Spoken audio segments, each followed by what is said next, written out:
Who am I speaking with? Hi, it's Todd Simpson. I'm the Chief of Innovation at Mozilla. And Todd, you gave a great presentation about what you guys are trying to do with web apps and solving some problems.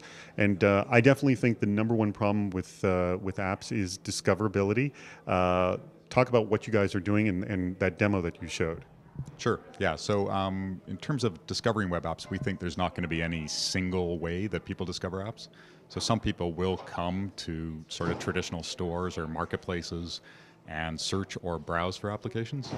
But we also believe we can leverage the web behavior today. So people browse the web, they go to sites they're familiar with, they look at content they're familiar with, and there's no reason why those sites can't make applications discoverable while you're browsing the web.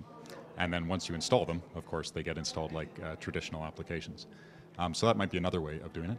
We also know that the web is becoming more and more social, and just like real world products, if you are told by a friend that a certain product is great, you're more likely to install it and use it. And so we can enable the same types of things on the web, where we can make it very easy to share with your social circle, or with your friends or your coworkers or whatnot, the apps that you do discover.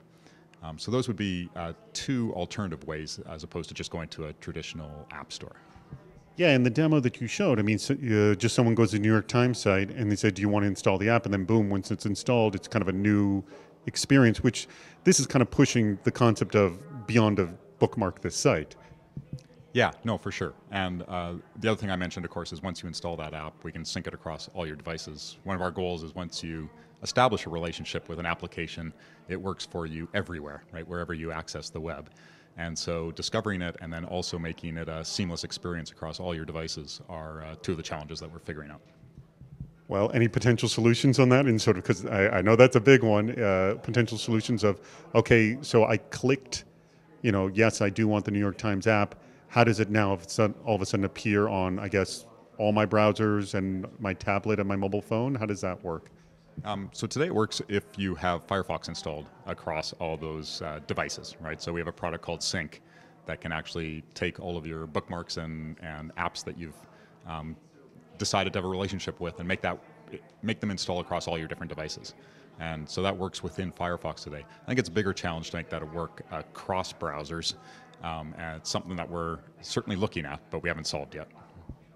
And then one of the last things you were talking about, which is a very big deal, is just the marketplace in general, where essentially people, I guess, purchase apps from retail to, I guess, any other form, me selling an app to you specifically. Yeah, no, so we believe it's pretty simple and user-centric, right? So if I, as a user, and I go and I spend either time or money or effort or whatnot to get something, I should be able to take that something with me wherever I go. And so I shouldn't, have to stay within the vertical if I bought it within a vertical marketplace.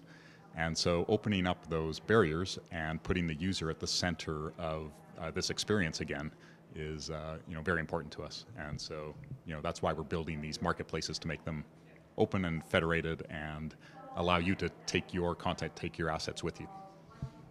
Are you familiar with what Alcatel-Lucent is doing in this area? I mean, I did some work with them a while ago, and this is definitely something they're trying to do, trying to sort of, group all these different carriers and developers together so things, write once, work everywhere, and get paid everywhere. Yeah, so I'm not too familiar. I know that a lot of the wireless carriers have got together in the group. I can't actually remember the name of it, but to establish some of the same goals. And obviously there's some threats to their existing sort of brands and marketplaces that they want to address throughout the mobile ecosystem, which are not dissimilar to ours. So the more people working on the open and federated aspects, the better.